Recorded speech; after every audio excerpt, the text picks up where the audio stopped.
మనకిచ్చినటువంటి ఈ సుసమయాన్ని వ్యర్థం చేసుకోకుండా పెట్టకుండా ధ్యానం ఎక్కడ ఉంచకుండా మనం బలిలో ప్రవేశించడానికి సిద్ధపడదాం. బలిలో ప్రవేశించటము అంటే ఆషామాషి కాదు, సాధారణ విషయం కాదు, ఏదో ప్రసాదంలా కాదు. ఇది ప్రసాదం కాదు. యేసుక్రీస్తు ప్రభుల వారి యొక్క శరీర రక్తాలు, వాటిని మనం అనుభవించాలి. మన శరీర రక్తాలు కూడా వాటితో సమరూపం కావాలి. కాబట్టి ఎంత జాగ్రత్త పడాలో ఒకసారి ఆలోచించాలి. అలా మనం జాగ్రత్త పడకుండా వాటిని మనం తిరస్కరించినట్లయితే మనకు రోగాలు అనేటివి వెంటాడతాయి, సందేహం లేకుండా. ఆ మాట చదువుదాం ఒక్కసారి.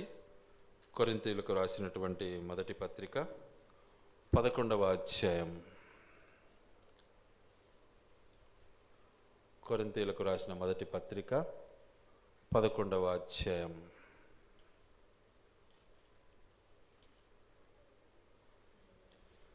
28 నుంచి 32 వరకు చదువుకుందాం.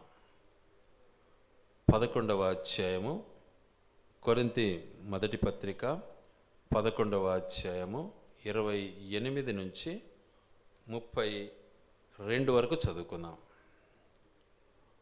కాబట్టి ప్రతి మనుష్యుడు తన్ను తాను పరీక్షించుకొనవలెను, అలాగు చేసి ఆ రొట్టెను తిని ఆ పాత్రలోనిది త్రాగవలెను.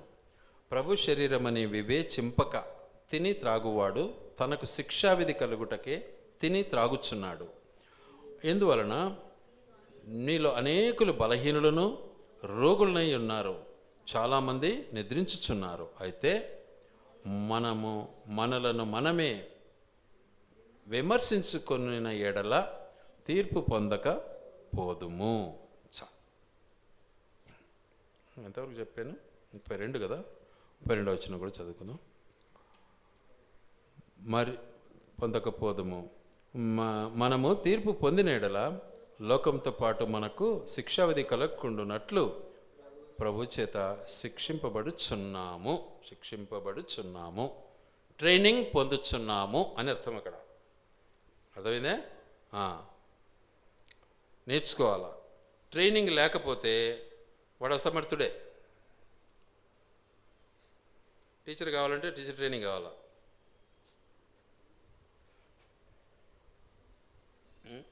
అట్లే ఏదైనా సరే ట్రైనింగ్ అనేది చాలా అవసరం. ట్రైనింగ్ అనేది మనం పొందకుంటే దుర్బీజులమే.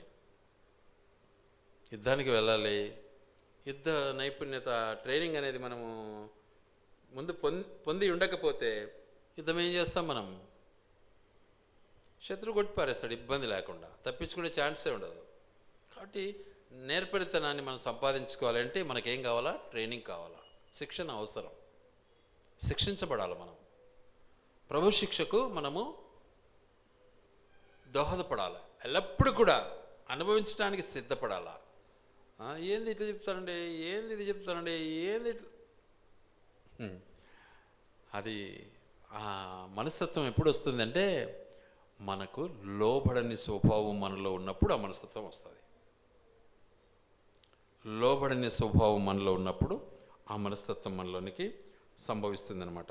గనుక మనము ప్రభువులో కొనసాగు నిమిత్తమై మనకు శిక్షణ చాలా అవసరము. వాటిని మనం పొందితేనే, లేకపోతే ఏం ప్రయోజనమే ఉండదు. అందుకనే ఇక్కడ అంటాడు, మనం ఇప్పుడు చదివినటువంటి లేఖన భాగంలో 7వ వచనంలో ఏమన్నాడు? లూకాసు వార్త 15:7 ఏమంటాడు?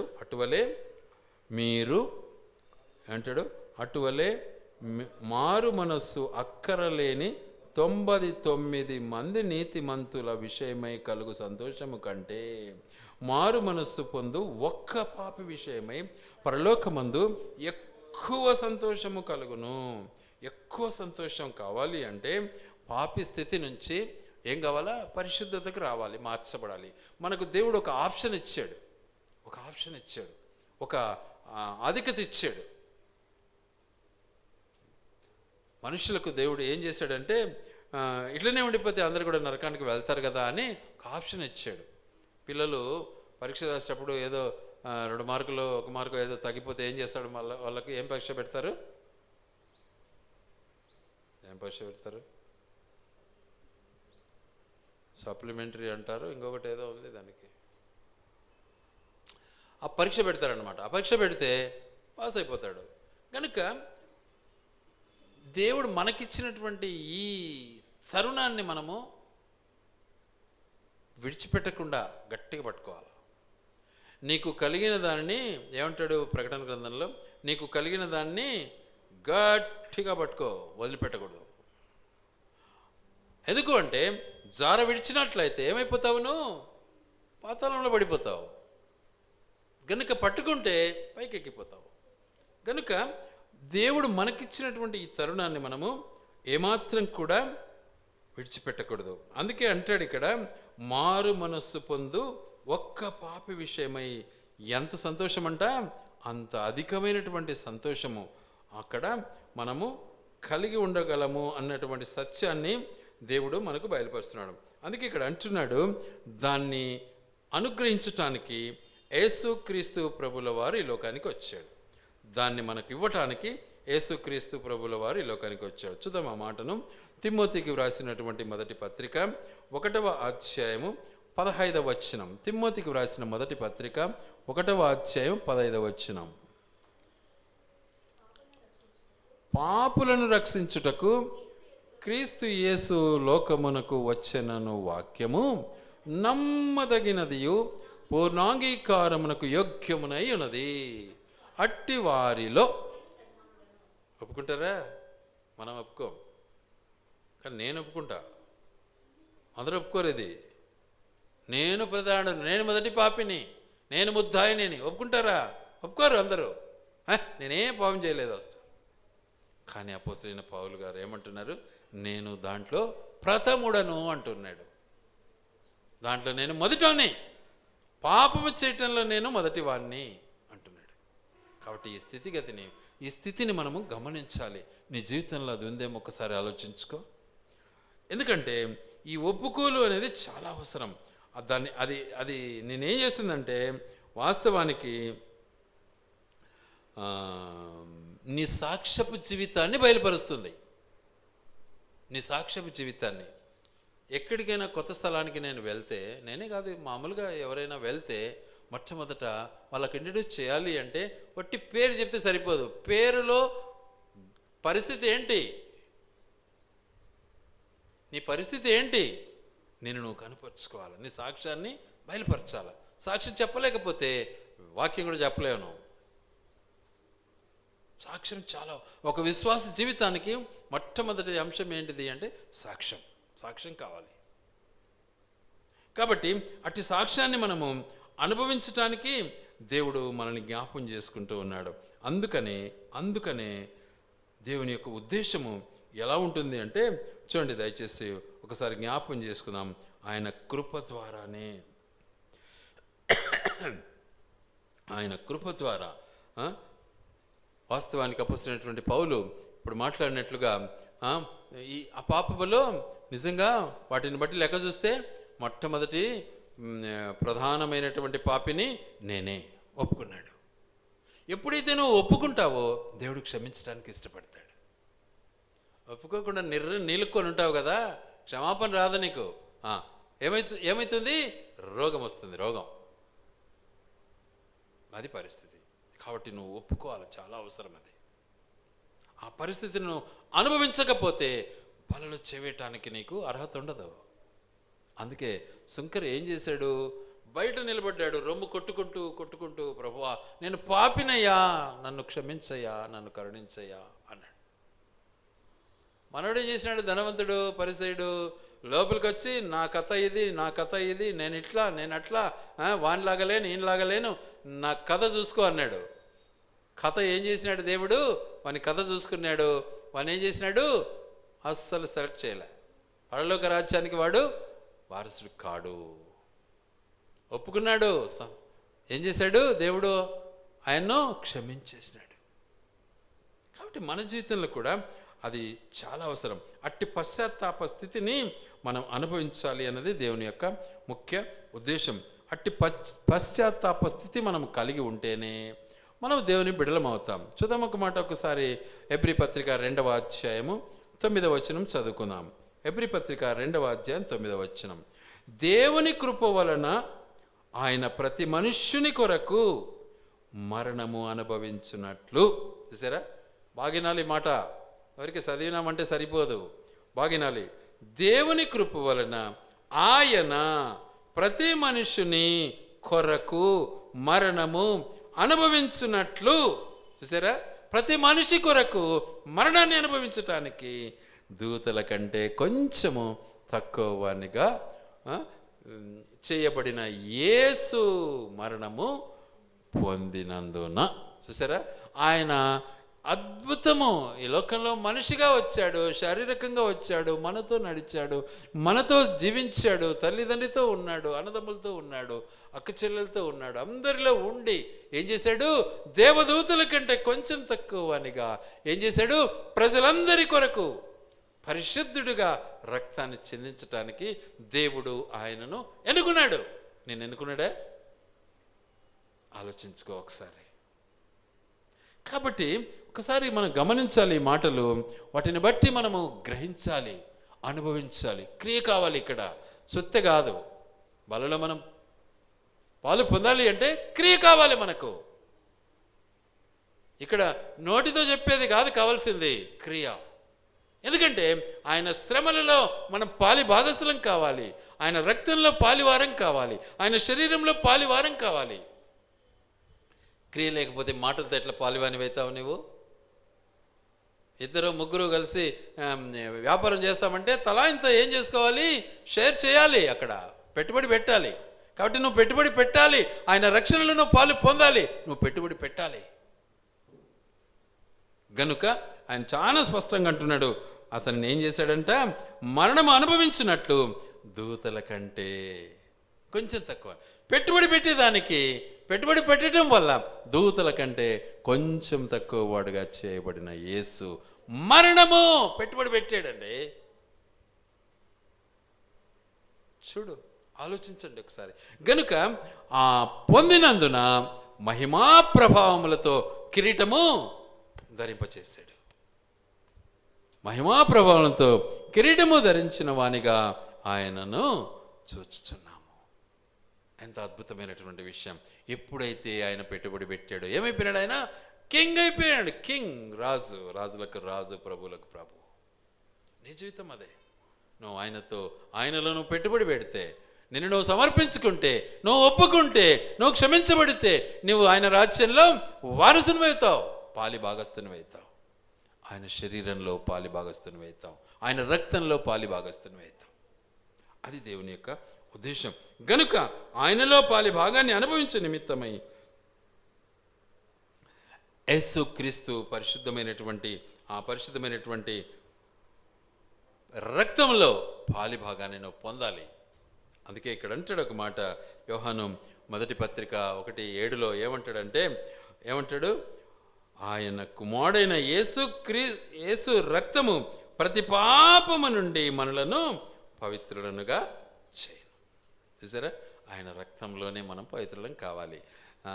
మనం ఏందో గొప్ప గొప్ప సబ్బులన్నీ పెట్టుకొని స్నానం చేస్తే పరిశుద్ధులం కాలేము.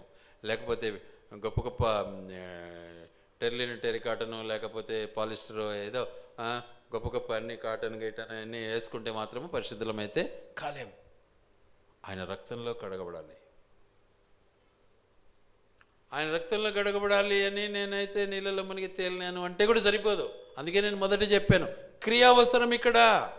ఆయన బలలో పాలు పొందటానికి ఏం కావాలి? క్రియ కావాలి.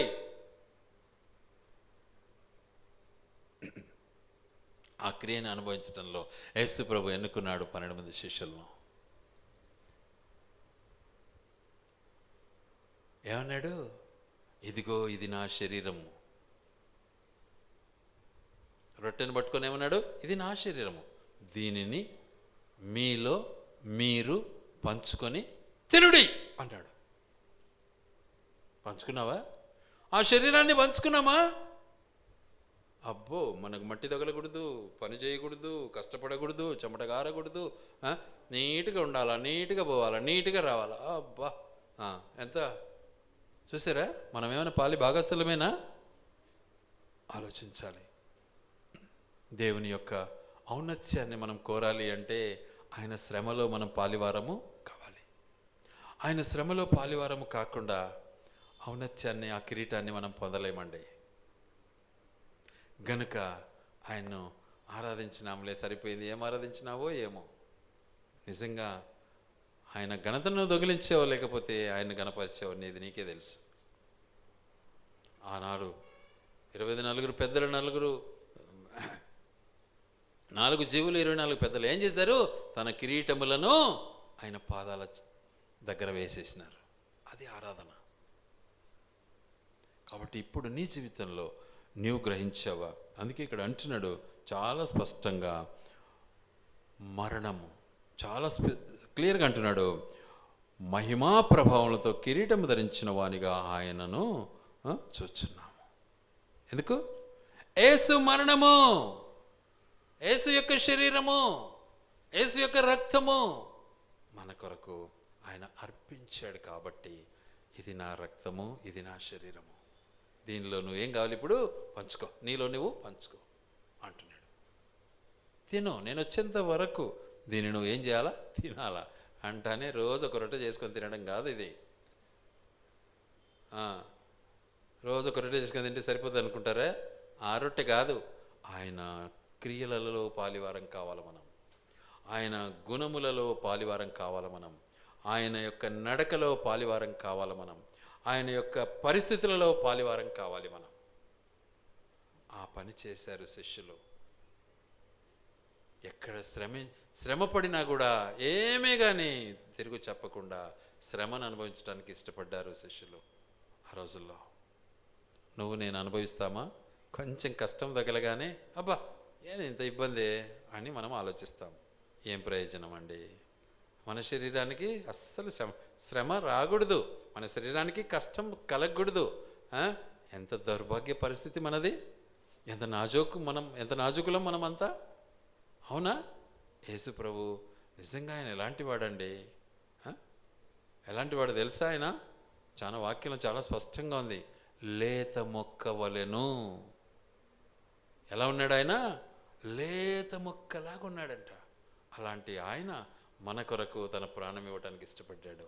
ఆయన ముఖము వికారమైపోయింది, స్వరూపమే లేకుండా వెళ్ళిపోయింది. మనమేమో సోకులన్నీ కావాల్సిందే మనకంటాం. మనం సోకులు లేకుంటే మనం పని చేయలేమంటాం. మనమైతే ఆలోచించాలి ఒకసారి, ఏది బాగుంటుంది మనకు. కనుక మన పరిస్థితులను మనము జ్ఞాపం చేసుకుంటూ ముందుకు వెళ్ళటం నేర్చుకోవాలి. అందుకనే వాక్యం సెలవిస్తున్న మాట చూద్దాం ఒక్కసారి. ప్రకటన గ్రంథం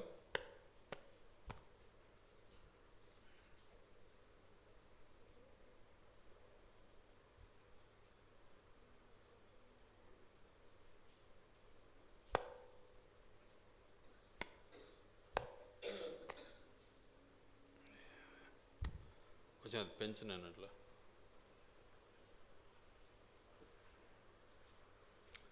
ప్రకటన గ్రంథం 12వ అధ్యాయం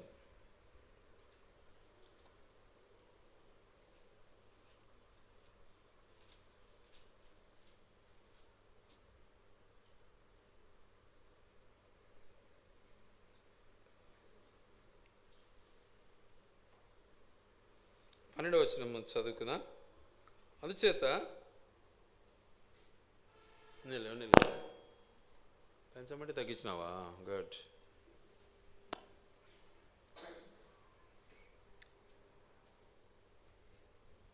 పన్నెండవ వచనం. అందుచేత పరలోకమా, పరలోక నివాసులారా ఉత్సహించుడి, భూమి సముద్రమా మీకు శ్రమ. అపవాది తనకు సమయము కొంచెమే అని తెలుసుకొని బహుక్రోధము గలవాడై మీ యొద్దకు దిగివచ్చుచున్నాడని చెప్పాను. చూసారా? అపవాది తొందరగా వస్తున్నాడు మన దగ్గరికి.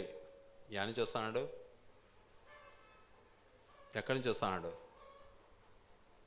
ఎక్కడో లేడునైనా నీ హృదయంలోనే ఉన్నాడు వాడు. ఎప్పుడైతే నువ్వు దేవుని పనిలో నిరాకరిస్తావో, ఎప్పుడైతే దేవుని సన్నిధి నేను దూరం చేసుకుంటావో, ఎప్పుడైతే దేవుని ఆజ్ఞను నువ్వు పాటించడానికి ఇష్టపడవో, ఎప్పుడైతే అవన్నీ కష్టమని నువ్వు భరించడానికి ఇష్టపడవో, అయిపోయా సైతానుడు ఏం చేశాడు? నీలోనే, అపవాది నీలోనే ఉన్నాడు. వానికి నువ్వే చోటిచ్చావు.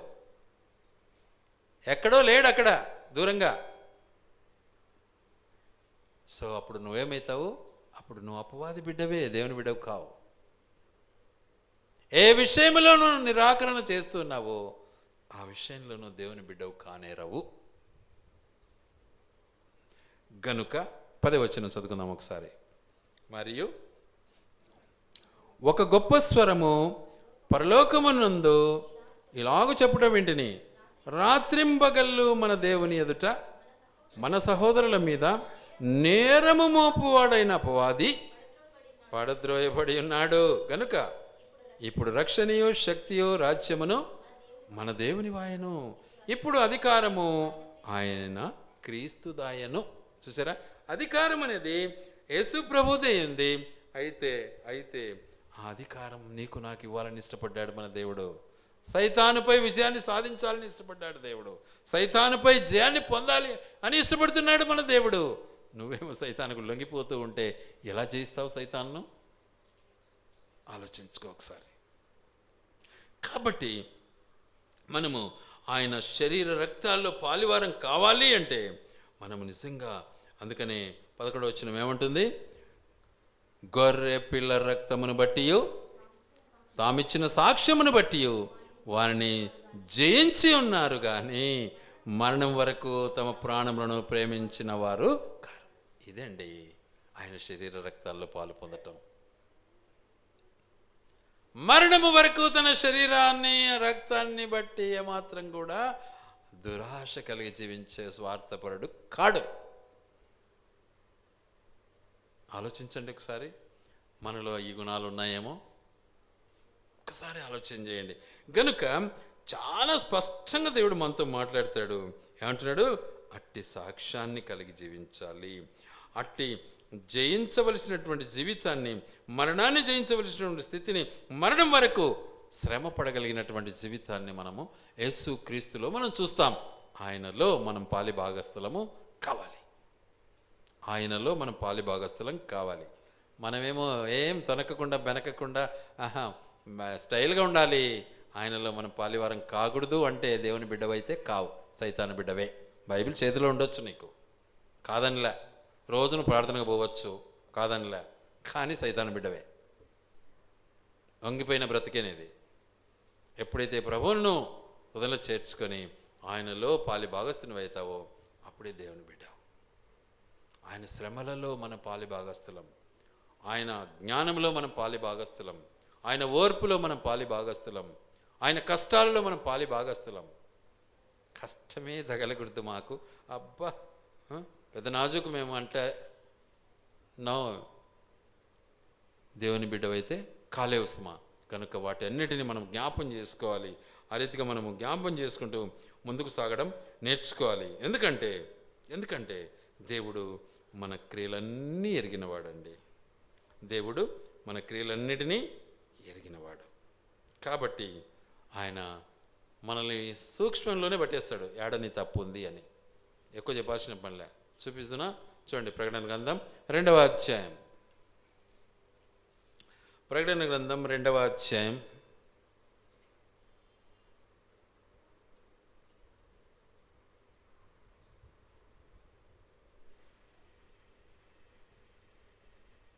3వ వచనం.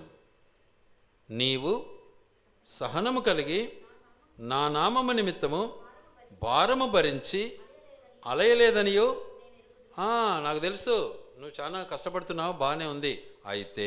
అయినను మొదట నీకుండిన ప్రేమను, అంటే ముందు నువ్వు లోబడినట్లు ఇప్పుడు లేవు. అది సంగతి. అప్పుడేమో పట్టుకొని ఎంతైనా సరే నేను దేవుని కోసం అంటారు, కానీ రాను రాను రాను రాను రాను ఇప్పుడంతా ఏమైపోయినారు తెలుసా? వదిలిపెట్టి వచ్చిందంతా ఇప్పుడు రాబట్టుకోవాలా అంటున్నారు. ఒక డాక్టర్ కావాలంటే కొన్ని లక్షలు ఖర్చు పెడతాడు కదా, డాక్టర్ అయినాక లక్షలు కాదు కోట్లు సంపాదించాలి అంటాడు. ఆ టైప్ అయిపోయింది ఇప్పుడు మన బ్రతుకు, విశ్వాసుల బ్రతుకు, మరి సేవకుల బ్రతుకు ఇంకా భయంకరం. ఈరోజు అదే పని చేస్తున్నాడు ప్రతి ఒక్కడు. నేను నా బిడ్డలు అనేది స్వార్థం అయిపోయి ఆ రీతిగానే మానవుడు వృద్ధి చేసుకోవడానికే ప్రయాసపడుతున్నాడు, కానీ దేవుని కొరకు తన్ను అర్పించుకోవడానికి ప్రయాసపడంలే. ఏం స్వార్థం చేస్తుండా, వాక్యం చెప్తాడా, ప్రార్థన చేస్తాడా, ఆ ఊరికి పోతాడా, ఏది అడిగిపోతే ఏమవుతుంది? నువ్వు నీ ప్రభువుకు ఖర్చు చేయలే, నువ్వు సంపాదించుకోవడానికి పోతున్నావు. That's all. ఆలోచించండి ఒకసారి. కాబట్టి మన బ్రతుకును ఒకసారి జ్ఞాపం చేసుకోవాలి. ఎందుకంటే మనం ఆయన శరీరంలో పాలు పొందాలి, ఆయన రక్తంలో పాలు పొందాలి. ఆయన మనకు సమృద్ధిని ఇచ్చాడండి. ఈ సమృద్ధి నాకు ఇచ్చినాడులే అని మనం విరవిగితే ఏం ప్రయోజనం? నువ్వు ఏమాత్రం ఆయన కొరకు ప్రయాసపడుతున్నావు, అది కావాలి దేవునికి. నా బిడ్డల కోసం కావాలి కదా, నాకు బ్యాంక్ బ్యాలెన్స్ ఉండాలి కదా అంటే ఏం ప్రయోజనం? నేను ఒకరోజు చూశాను, ఒకరోజు ఈ మాటలు విన్నాను. ఏమి ఉద్యోగస్తులకు ఉన్నట్టు ఏం సేవకులకు బ్యాంక్ బ్యాలెన్స్ ఉండకూడదా? ఇంకా సేవకుడికి ఉద్యోగస్తులకి తేడా ఏముంది? ఇది ఒక పెద్ద సేవకుడు మాట్లాడాడు ఈ మాట, మామూలు సేవకుడు కాదు, పెద్ద సేవకుడు. ఆ కాలంలో పెద్ద సేవకుడు ఆయన. నాకైతే వండర్ అనిపించింది, ఏంది ఈ పెద్ద ఆయన ఏంది ఈ మాట మాట్లాడమేంది అని.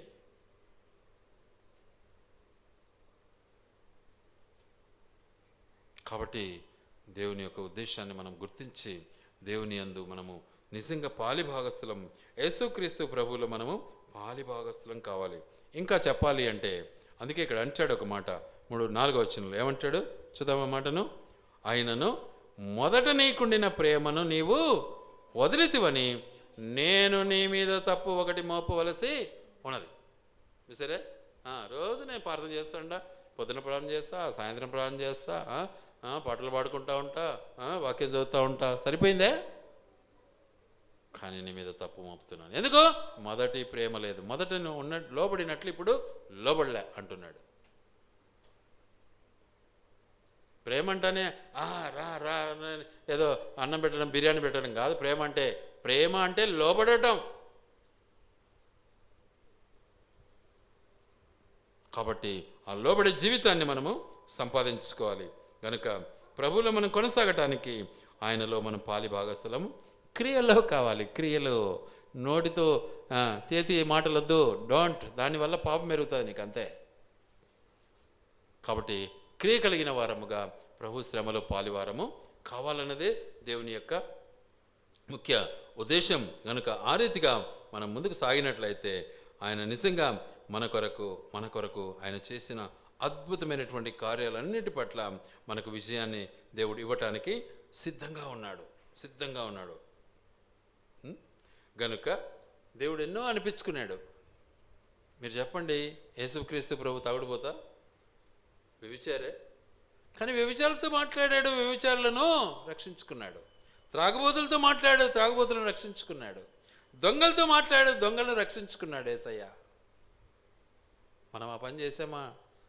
ఒక వ్యభిచారితో మాట్లాడితే 114 మంది చూస్తుంటారు, ఏంది ఆమెతో మాట్లాడుతున్నాడు వీడు, చచ్చా ఇంకా దిక్కు తెలక అయిపోయా. కాబట్టి ఒకసారి ఆలోచించాలి మనం.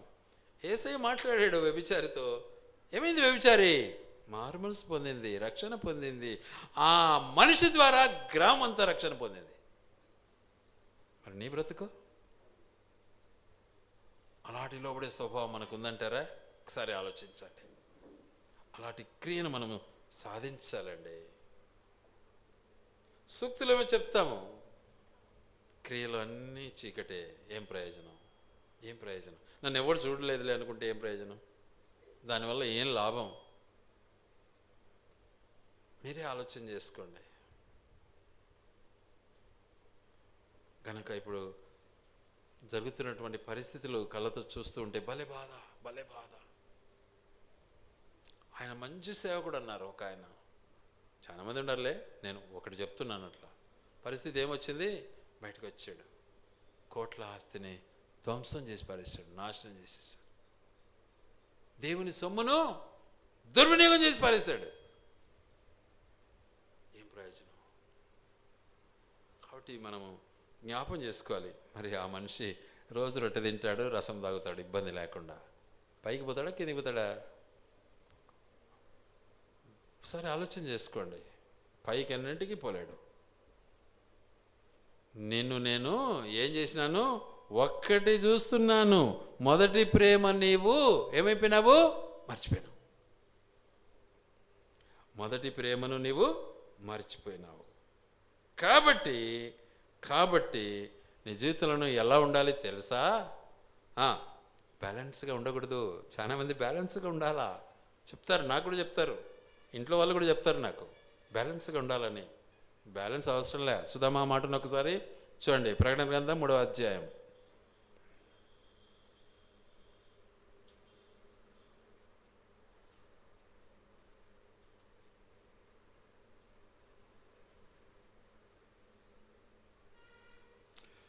పదహైదు 16 చదువుకుందాం.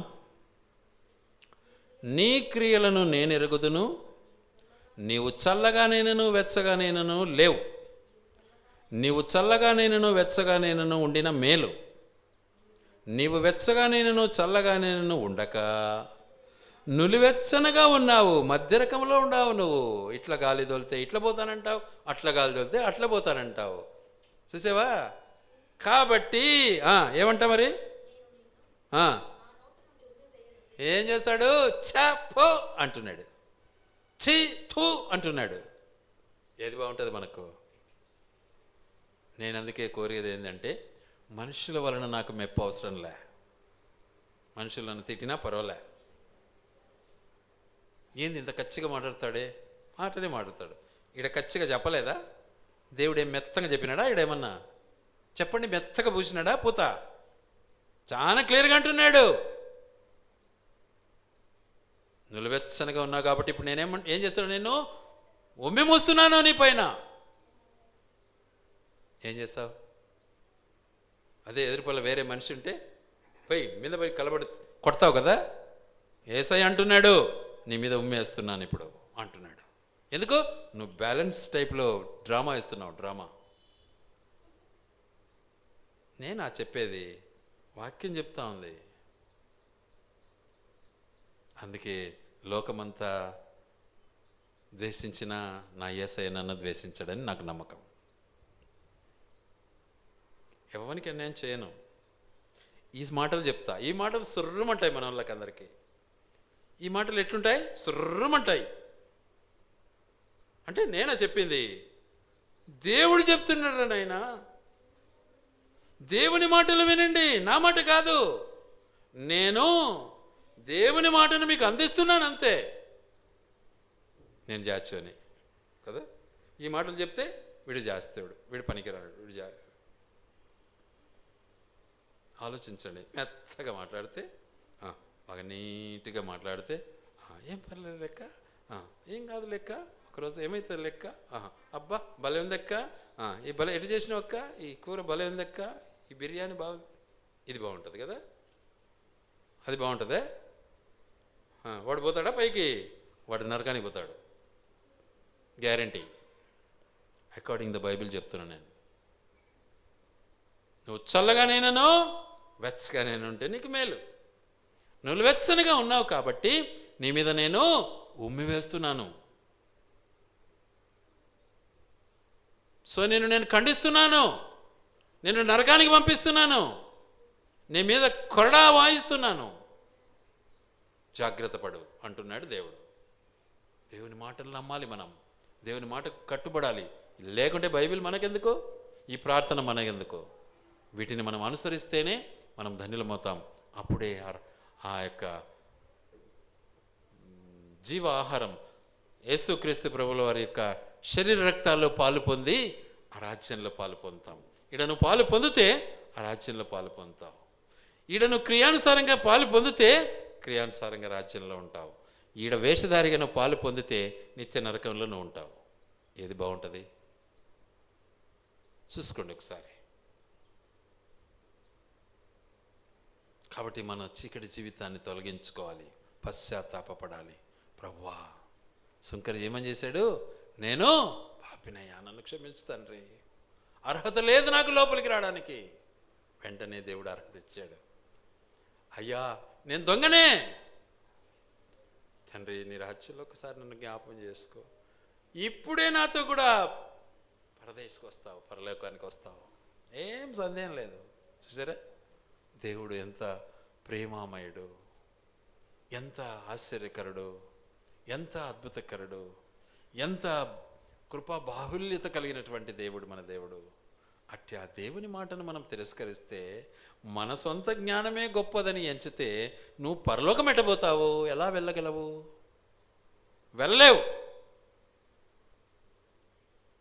కాబట్టి అర్థం చేసుకోవాలి.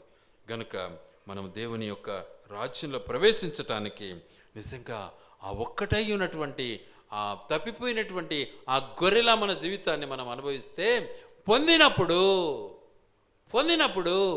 99 గొర్రెల ద్వారా, నీతిమంతుల ద్వారా పొందిన సంతోషం కంటే ఈ ఒక్క తొలగిపోయినటువంటి గొర్రెపిల్ల ద్వారా పొందే సంతోషము అత్యధికంగా ఉంటుంది. దేవదూతలు కూడా సంతోషిస్తాయి. కాబట్టి మన బ్రతుకును ఒకసారి ఆలోచించాలి. ఎలా నేను జీవిస్తున్నాను? అస్సలు ఆలోచించడంలే మానవుడు, తన స్వార్థమే. ఎట్లా చేయాలా? ఏంది? మరి దేవుడు రాసి పెట్టాడు కదా, ఎందుకు ఈ బైబిల్ ఇంకా మన చేతిలో? కాబట్టి అనుసరించేది నేర్చుకుందామండి. అనుసరించకుండా ఎన్ని పూతలు పూసినా కూడా ఏం ప్రయోజనం లేదండి, దానివల్ల నరకం తప్పదు. ప్లీజ్ ఇగ్నోర్ చేయకుండా అనుసరించి ధనులమవుదాం. దేవుడు మన కొరకు ఏర్పాటు చేసినటువంటి గొప్ప ఆధిక్యతను మనము పొంది జీవిస్తాం. గనుక ఆయన రాకడ సమీపిస్తూ ఉంది. ఆయన రాకడ కొరకు మనం సిద్ధపడాలి. అందుకని ఈ జ్ఞాపకార్థ సూచనను మనకు దేవుడు ఏర్పాటు చేసి పెట్టాడు. గనుక నిజంగా మన యొక్క హృదయాన్ని ఎల్లప్పుడూ కూడా ఆ యొక్క కలువరి సిలువలో కార్చిన ఆ పవిత్రమైన రక్తంలో కడగబడుతూ ఆ శరీరంలో పాలి భాగస్థలం కావాలి. అది దేవుని యొక్క ఉద్దేశం. కనుక మనలో ఏ కల్మషం ఉన్నా సరే దేవుని దగ్గర ఒప్పుకొని వాటిని విడిచిపెట్టి దేవుని సన్నిధిలో మనము నిజంగా మనల్ని మనం పరీక్షించుకుంటూ ముందుకు సాగుదాం. మనకు తీర్పు అనేది ఉండదు, లేకుంటే తీర్పులో ఉండాల్సి వస్తుంది. నువ్వు చదివినాము కొరింథీ పత్రికలో ఏమని చదివినామంటే, తీర్పు మనల్ని మనం పరీక్షించుకున్న ఎడల మనకు ఏముండదు? తీర్పు ఉండదు. చాలా క్లియర్గా ఉంది, సొంత మాట కాదు. చూసుకోండి కావాలంటే, ఎక్కడ ఉంది కదా మాట, చూడండి దయచేసి. 31. అయితే మనలను మనమే విమర్శించుకొనిన ఎడలా, ఎవరిని? అవతలోనే, ఎదుటోనే, పక్కోనే. ఎప్పుడు పక్కోలను ఎదుటోళ్ళను విమర్శించుకుంటూ మనం బ్రతికితే మనము తీర్పులము, మనకు తీర్పు ఉంది. కానీ మనల్ని మనమే తీర్పు తీర్చుకుంటే కొనిన ఎడల ఏమంటాడు? తీర్పు పొందకపోదుము. కాబట్టి మనము ప్రభు రాజ్యంలో ప్రవేశించటానికి దేవుడు మనకిచ్చినటువంటి అమూల్యమైనటువంటి ఈ సూచక క్రియానుసారంగా దేవుడు మనకిచ్చాడు. అట్టి అద్భుతమైనటువంటి ప్రశస్తమైనటువంటి సంతోషాన్ని మనం అనుభవించాలి. మనల్ని మనము అప్పగించుకుందాం, మనల్ని మనము పరీక్షించుకుందాం, మనల్ని మనము నివారించుకుందాం, మనల్ని మనము యేసు రక్తంలో కడుక్కుందాం, బలలో ప్రవేశిద్దాం. దేవుడి మాటలు ఆయన వెనుకిడిలో దీవించి ఆశీర్వదించునుగాక.